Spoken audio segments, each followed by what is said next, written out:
Greetings, my name is Monty Martin. And I'm Kelly McLaughlin. And we are the Dungeon Dudes. Welcome to our channel where we're covering everything for tabletop role-playing games, including advice for players and guides for game masters. We upload new videos on Tuesdays and Thursdays, so please like this video, subscribe to our channel, and ring that bell so that you never miss an episode. It's a new year, time for new campaigns, and maybe even a new game. If you're like us in 2023, maybe you've started looking at branching out from your typical role-playing games and looking at new things to try and play in the new year. And today we've picked 5 of our favorites that we're most excited to try out in 2023. Now, Monty and I have an extensive list of games that we hope to try, but today we're going to talk about the 5 that we're most excited for, some of which you may have seen us try on this show, and some of which you've probably heard us mention in some of our videos prior to this. So today we're going to look at those 5 game systems, we're going to talk about what excites us about them, and whether or not we've played them or had any experience with them currently, or if we're just excited to dive in and try them out. The recommendations today will include things that really branch out from maybe what you're familiar with, but also include some really great alternatives if you love your heroic fantasy. There's a lot to discuss, so let's get rolling. So kicking things off, let's talk about one that we have tried on the show, Call of Cthulhu. Call of Cthulhu is an investigative horror game where you take the role of an investigator. Now, this investigator could be a number of different types of person, but either way, you're trying to solve a mystery in your games of Call of Cthulhu. In these games, mystery takes the forefront, and combat is not going to be your first option.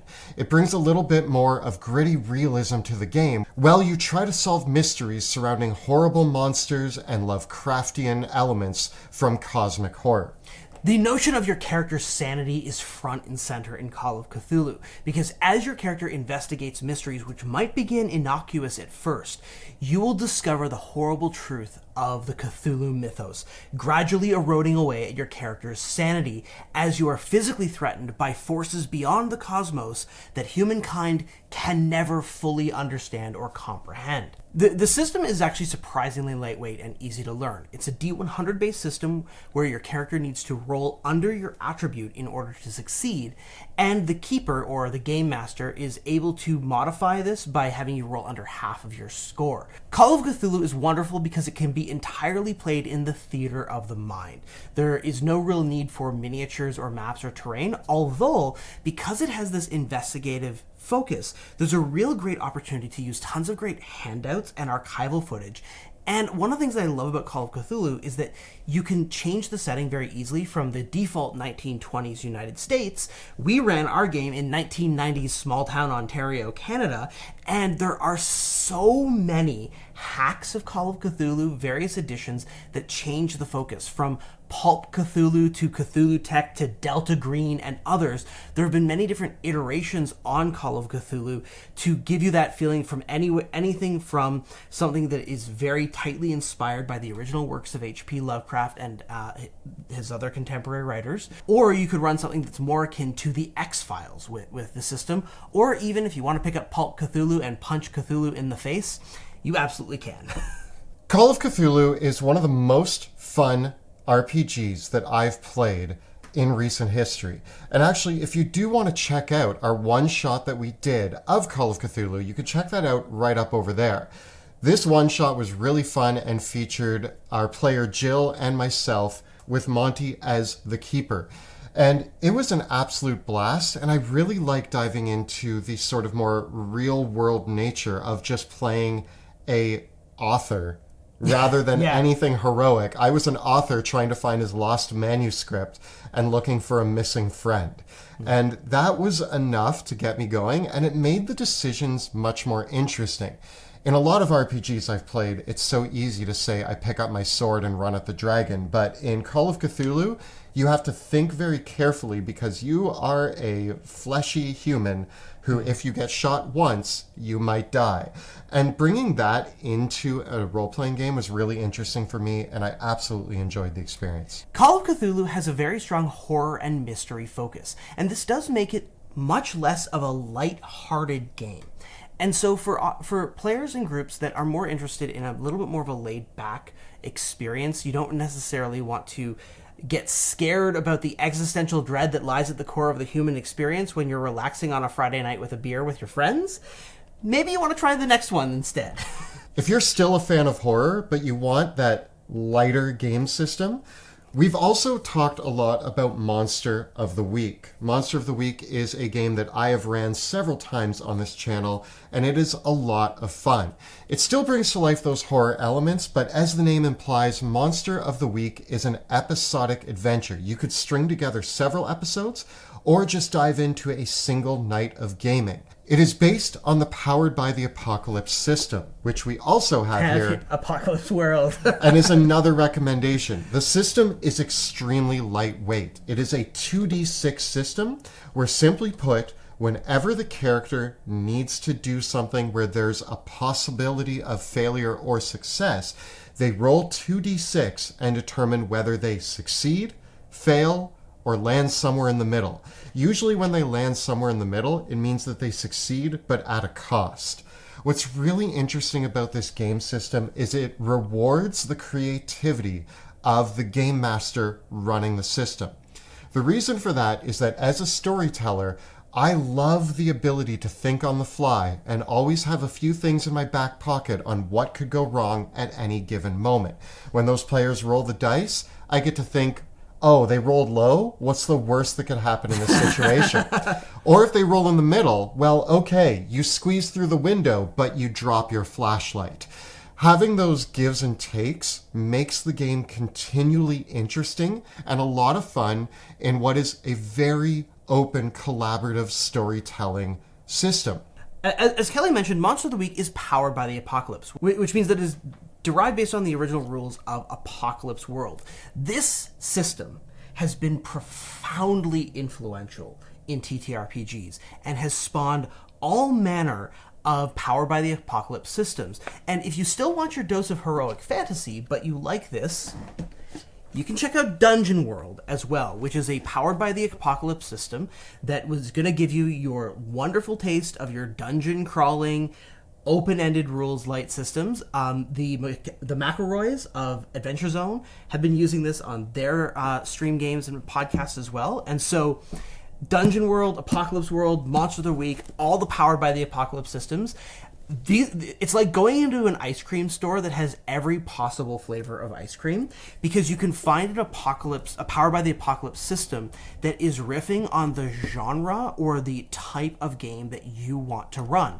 And so if you like a more rules light format, if you have a group that is pretty laid back with things, but you still like to have some crunch and really great advice for game masters and guidelines for how to interpret these things and really run a more improv heavy game, the Apocalypse World game and its derivative systems are awesome. And of course, if you want the Mad Max Fury Road experience, play Apocalypse World. Like, if you're just like, I want to play Fury Road, I want to play Mad Max, this is your game for your post-nuclear apocalypse genre. So you can see how it just transforms so much, but it still uses the same base rules, which is amazing.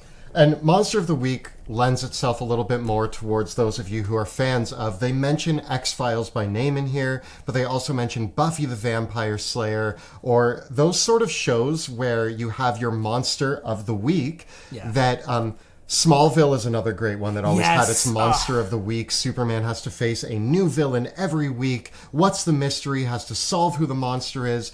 And if you want to see how much fun Monster of the Week can be, you can watch our crazy players have an absolute blast in this system in our 2 streams that we've done, which you can catch both of right up over there. Now, if we go a little bit more rules heavy, we're still staying in the horror genre. If you haven't been able to tell yet, Monty and I love horror. I personally am a huge fan of Free League Publishing, and specifically their Alien RPG, although Free League has done some amazing other games as well. Again, they have a great fantasy RPG called Forgotten Lands that I'm really interested in checking out, but Alien made the cut for our list today. Alien, I am a huge fan of the Alien mythos. If you've been a fan of the Alien movies like I was growing up, the world that you get to explore and the way that this book brings that world to life is so interesting to me. I love sci-fi horror, and Alien RPG was my first foray into sci-fi horror in a tabletop RPG setting. It is a brutally scary game where you can play for one night or you can play an expansive campaign. Either way, be careful because the monsters in this game, sort of like in Call of Cthulhu, are not to be trifled with. If you get into a combat scenario, as the movies might suggest, your best bet is to hide, run, or find an airlock to shove that alien in there and blast them out into space and hope for the best. Free League Publishing is another absolute juggernaut in the role-playing game space, and they have so many other games that are really worth checking out that are very highly regarded and any award-winning. As a last note on Alien RPG, if you've only seen maybe a couple of the movies and haven't really dived into the lore of the world, I will say that there is a lot of political intrigue, corporate espionage, and a whole bunch of very interesting things that you actually get to play around with in this setting. If you're doing a longer campaign, it moves far beyond just humans versus aliens and really moves into the idea, which is present in all of the Alien films, of what do humans want to do with these aliens and why do they keep making terrible choices that end up with a lot of people dead. Now, speaking of conspiracies, darkness, but maybe stepping a little bit away from the horror, is a game that I am super excited about and have been incredibly inspired by, but haven't yet had the chance to really dive into deeply. And that is John Harper's Blades in the Dark. Blades in the Dark is the game that gets heists right. This game has a really cool sort of steampunky dark fantasy setting behind it that is a little bit more maybe Victorian-esque in its background, but it can be played in a variety of different settings because what's remarkable about Blades in the Dark is that your characters play as a band of thieves, criminals, assassins, bandits, whatever you want to define them as. You've got various playbooks, and it allows you to kind of build up your hideout, build up your crew, and plan your heists, whether that is stealing the MacGuffin, assassinating, collecting blackmail, whatever that is. And Blades in the Dark accomplishes this with some really, really brilliant mechanics. It's a D6-based system that uses a dice pool. So basically, if you are attempting to do a skill that your character is doing, you're going to be rolling a number of dice. And if you get a 6 on any of them, you succeed. And if you get a 4 or 5, it's a partial success. Whereas if you don't get anything higher than that, you fail. More dice give you more chances, but different things can influence how many dice you're going to get to roll. I love D6s. I kind of love the cubes. They're kind of... like it's classic. Yeah, it is. D6s are great. And so I really like that element of the system alone. But I think what is brilliant about this is that this is the system that really made clocks a big deal for me. Progress clocks are kind of this idea that you can track successes and failures and build them up. And I've integrated the use of clocks as a more codified way of using skill challenges. But I think the thing about this that makes it super cool is that when you do a heist in Blades in the Dark, it gets past the planning phase that normally accomplishes heists. So normally in many other systems, when your characters are planning a heist, you spend session after session after session, everyone sitting down around the table planning the heist out. But in Blades in the Dark, like a movie, you get to the heist and then you have flashbacks of the planning phase. So it actually gives a mechanic where a player character can be like, oh no, you come down the hallway and a guard is there with a gun. And you can be like, I'm flashing back because turns out I rigged all the weapons that the guards have and it's going to jam. And now you can't do that. There's a limit to how many times you as a player get to do that. But I love that idea because it allows you to get right into the action, really feel the tension of the heist. And I think the fantasy setting is really, really cool behind it. Blades in the Dark is another one that, like Apocalypse World has powered by the apocalypse, we also now have the Forged in the Dark moniker, which has given rise to games like Band of Blades, which replaces the Band of Thieves and heists of Blades in the Dark with a mercenary band fighting for survival, Black Company style. I am super excited to play this game because I really like military fantasy, and I think this one might be... This one might be really close for me. I have a lot of ideas for campaigns on that one. I will just throw in that I'm excited to try both of these. And hearing Monty wax rhapsodically continuously over the last few years about these games has made me even more excited to try them out. I'm going to throw in here one that we don't have at the table currently. But going with my sci-fi horror theme, I have recently backed the Kickstarter for Mothership, which, similar to Alien RPG, implements sci-fi horror and a sanity and stress system, which I think is really, really cool.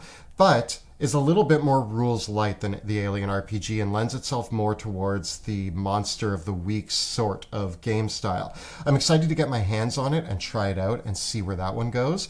If you can't tell, I'm a huge fan. If I'm going to pick one genre that I'm the most excited about, it's sci-fi horror, and I really can't wait to dive into those worlds.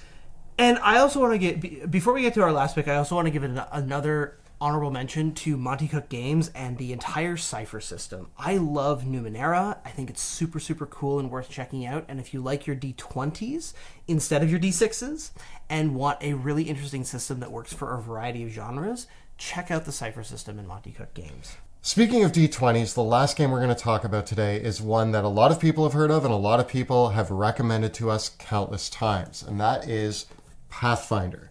We have just picked up the Pathfinder 2nd Edition book and just had a chance to glance through it. Interesting fact, I think you first showed me Pathfinder. Yeah, so incidentally, we did play Pathfinder 1st Edition for several years before moving on to other systems. And I think with Pathfinder 2nd Edition, there has been a new breath of life into it. I really hadn't taken the time to seriously look at Pathfinder 2nd Edition, but I will say that deep within me, as much as I love my improv storytelling and I love all of my rules light systems, I love myself a crunchy combat heavy system where I can throw down all the miniatures and terrain and really dive into all the optimization and even a little bit of the number crunching.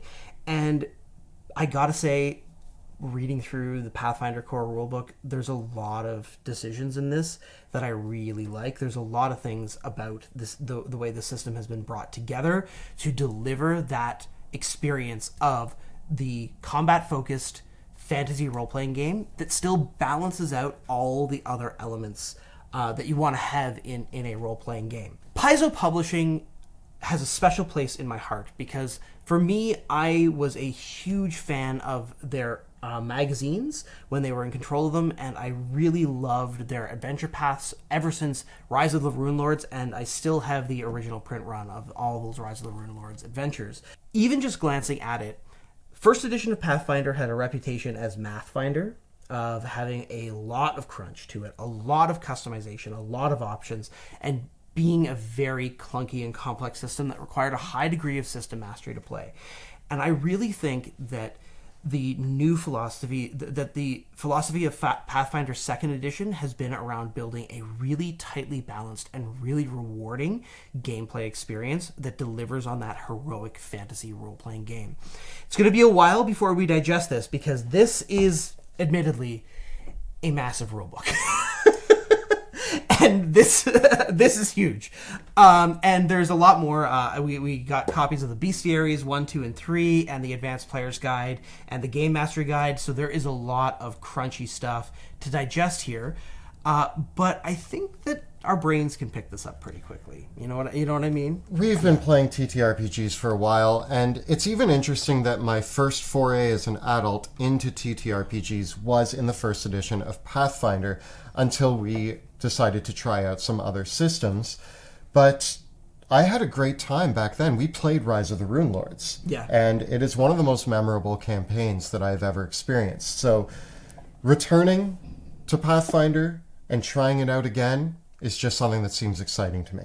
Yeah, because, of course, as I said before, we got to have something that uses all the Dwarven Forge and all the amazing miniatures and all the terrain. We got to have that real dose of nice, action-packed, heroic fantasy because it's what we know and love.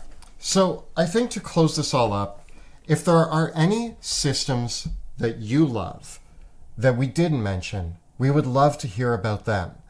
But also, these are the systems that interest us the most, and we're very excited about trying these out, maybe even talking about them a little bit more or showcasing actual plays of them on our channel. We might even want to dive deeper into any of these systems and make guides to playing the games, explaining their rules, how character creation works, and much, much more. We would love to hear from you which of these systems interest you the most that you'd love to hear more from us about, or if there's any other systems that you think that we should be checking out and maybe covering more on our channel.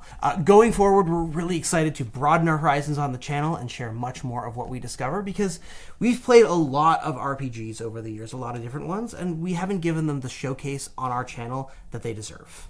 So if you have any favorite systems or any comments about the systems we showcased, let us know about them in the comments below. The videos that we make on our channel are made possible because we have an incredible Patreon community backing us up and supporting our work. If you enjoy the work that we do here on YouTube, please consider supporting the channel by following the links in the description below. And if you want to see our actual play, you can check out our live stream, Fate of Drakkenheim, which airs Tuesday evenings on Twitch. You can find all the previous episodes right up over here. And we've got plenty of great advice for game masters of all systems that you can check out right up over here. Please subscribe to our channel, like this video, and ring that bell so that you never miss an episode. Thanks so much for watching, and we'll see you next time in the dungeon.